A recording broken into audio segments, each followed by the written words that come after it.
I swear to fucking disc golf Jesus, if I see anyone make fun of me in the comments, I'll ban you. It's been a month now since I was brutally attacked on the disc golf course.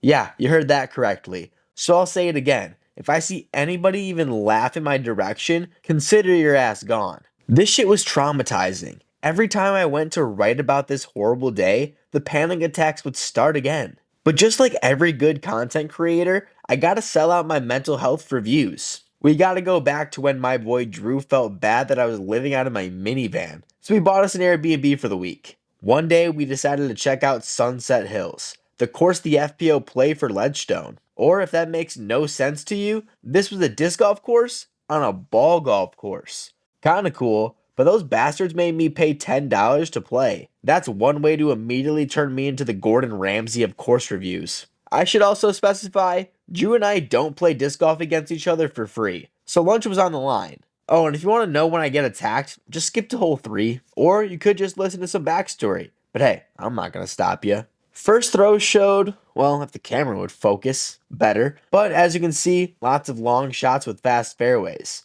The first basket had a fun location on the hill. Either your approach skips fast down the hill towards the OB, or you're on top putting straight at the hazard.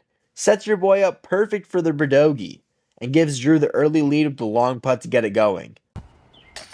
Bang, let's go!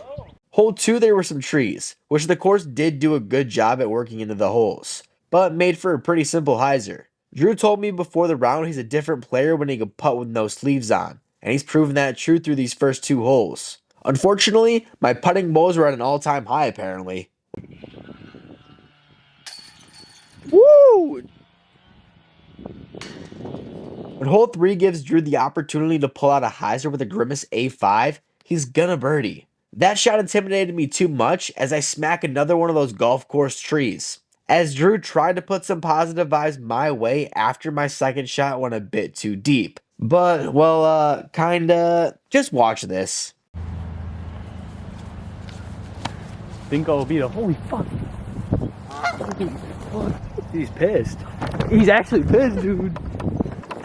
Oh my god. Oh yeah.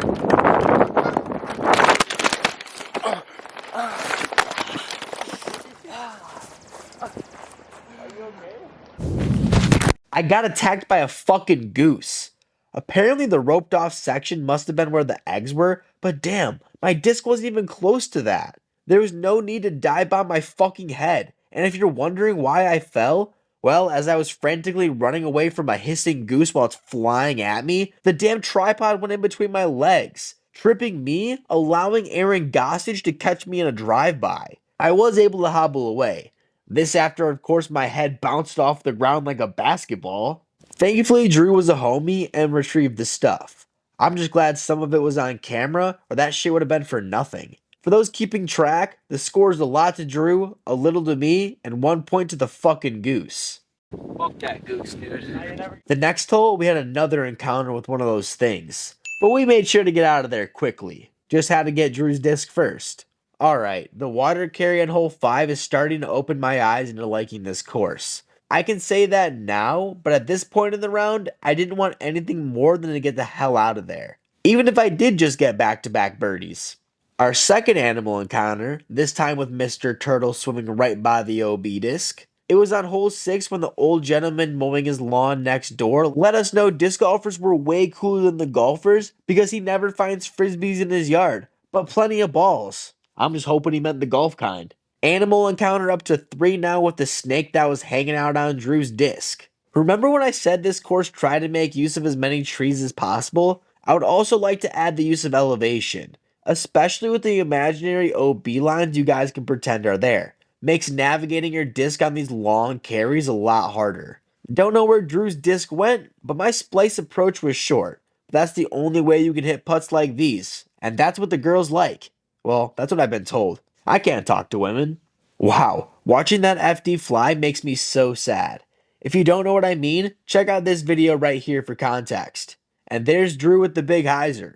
Almost as much of a shocker as me with another missed putt. I'm gonna blame the goose still. I like the variety of pars as you play the holes. We just had a par 5, 4, 3, and now back to another 2-shot par 4 with a forced water carry. Not a long one, but but arguably harder since it makes you pick a landing zone and then throw a softer approach to land near the basket. I decided to go short on my drive, then nowhere near the bucket on my second. Drew, I guess, just wanted to give himself an easy birdie, which is fine, but then you can't hit putts that make your asshole pucker. That's okay. It would only take one more hole for me to give away a stroke. Man, I just hate the way my long C3 putts look, like a newborn deer. Another great example of elevation being a key factor in this hole. Drew playing it perfect, or in other words, 2 inches away from hitting first available. But I'm confident that Drew would agree when I say 2 inches is pretty fucking huge. Way more than adequate. Some would even say it's big. Like my putt. Some say circle's edge. I will tell people that it was from 50 feet. I forgot what hole this was, but it shows the downhill shot along with the hills you have to manage. Hitting the hill on too much hyzer can cause a roll all the way down to the water. Or if you saw it off, a putt on top of the hill towards the danger. Or you can just park it like Drew over here. This is how I know Drew and I are built different. He throws a putter, and I still have to throw a mid-range. Hey, it's okay. I know my place. We both got pars anyway. It was at this point during the round when I started to count how many hyzers I've been throwing. Yes, the holes seem to be presenting different challenge, but at the same rate, the shots have been very similar. But maybe that's just the head injury talking. I will say the 2-shot par 4s are fun. Like hole 15, having to throw something that will go near 400 feet with a soft finish to the left. Going to either side of the fairway causes problems, and deep leaves you nothing. And then to navigate the second shot that needs to go to the right, but around obstacles, is pretty demanding. There hasn't been an overwhelming amount of sidearm shots off the tee, but if this is a FPO focused course, I'm not angry about it. That being said, there are still a few to mix things up. Hole 17 is something that I think every course should consider having. A semi-easy par 4 that allows for the eagle. Let the big arms attack something, but have risks in case the line is not hit. There shouldn't be too much of a problem as that gives the stay in the fairway people an easy birdie opportunity. I don't know, I think it's pretty exciting if anyone gets an eagle every once in a while. I'm not talking about one of those 300-foot wide open par 4s every stupid local course has either. Hole 18 was pretty fun too. I think it says something about a course by how the last hole finishes. This one wants to leave you smiling at the tee shot, but not giving away too many birdies. Hence the tight tree locations. But it entices emptying the bag on a gettable hole that's downhill, so no need to worry about being gassed at the end of the round. Because remember, this was on a golf course, so you are walking a long ways. I mean, there was an option to buy a golf cart, but I was already pissed about the $10 I had to pay in order to even play. That 100% affects the way I'm going to rate this course, because I figured I should do that if I'm going to do this much talking about it. But before I give the final evaluation, here are some more reasonings. There were a few times we had to wait for golfers, which always felt annoying. Would feel a lot less annoying if I didn't have to pay. That being said, I also had to pay to get attacked by a fucking goose. There were some fun shots, but I played golf courses before that were a lot less like zoos. This one didn't even have a signature hole that I can remember. And to me, that's a fundamental feature every course should have. So with all that being said, I'm going to have to give Sunset Hills 4.5 geese out of 10. That is pretty low, but it is the first course review I've ever done, and I walked away with more negative emotions than positive. I want to preface that only because I think this course does have every feature I will talk highly of moving forward. I mean, I already talked about the use of elevations and hills. If you got them, might as well use them. Just like all the trees that were used throughout this course, that makes it more than just another one of your typical ball golf courses. I'm hoping it's at this point you realize the rating is low for comedic purpose and not for how I actually feel. That should say something about how smart I think you people are. Seriously, I'm implying you won't get the joke, so I'm having to explain it. Way to go, guys. You ruined it. Thanks a lot. It's okay. I'll let you guys blame the goose too. I had no intention of making this video a course review, but hey, I don't think it turned out too bad.